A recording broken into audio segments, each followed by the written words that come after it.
গত বছর ডিসেম্বরে ১৬ বছরের কম বয়সীদের জন্য সামাজিক মাধ্যমে ব্যবহার নিষেধাজ্ঞা দেয় অস্ট্রেলিয়া।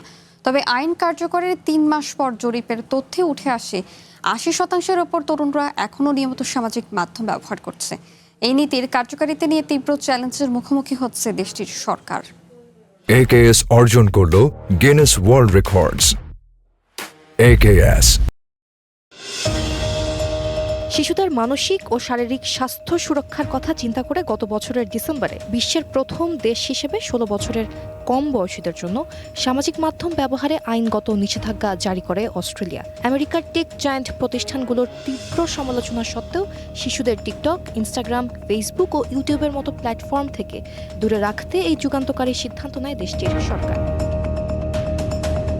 তবে আইন কার্যকর করার ৩ মাস পর অস্ট্রেলিয়ার নিজস্ব ইন্টারনেট নিয়ন্ত্রক সংস্থা ইসেফটির সাম্প্রতিক এক জরিপে উঠে এসেছে ১০ থেকে ১৫ বছর বয়সী কিশোর কিশোরীদের মধ্যে ৮০% তরুণ তরুণীরা এখনও নিয়মিত সোশ্যাল মিডিয়া ব্যবহার করছে। এমনকি এই আইন চালুর পর সন্তানদের অনলাইন অভ্যাসের বিষয়ে অভিভাবকদের সচেতনতাও আশ্চর্যজনকভাবে কমেছে।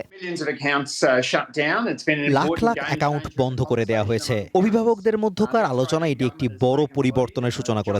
অস্ট্রেলিয়া সরকার এই বিষয়ে নেতৃত্ব দিচ্ছে এবং সম্প্রতি জনাথন হাইটের লেখা একটি বড় নিবন্ধে জোর দিয়ে বলা হয়েছে কিভাবে অন্য দেশগুলো একই পথ অনুসরণ করছে। আমরা কখনোই আশা করিনি যে এতে শতভাগ নিয়ম মানা হবে। মদ্যপানের সর্বনিম্ন বয়সের যে আইন রয়েছে সেখান থেকেও আমরা শতভাগ বাস্তবায়নের ফল পাইনি। তারপরও কিন্তু সে ধরনের আইন থাকা অত্যন্ত যুক্তিযুক্ত।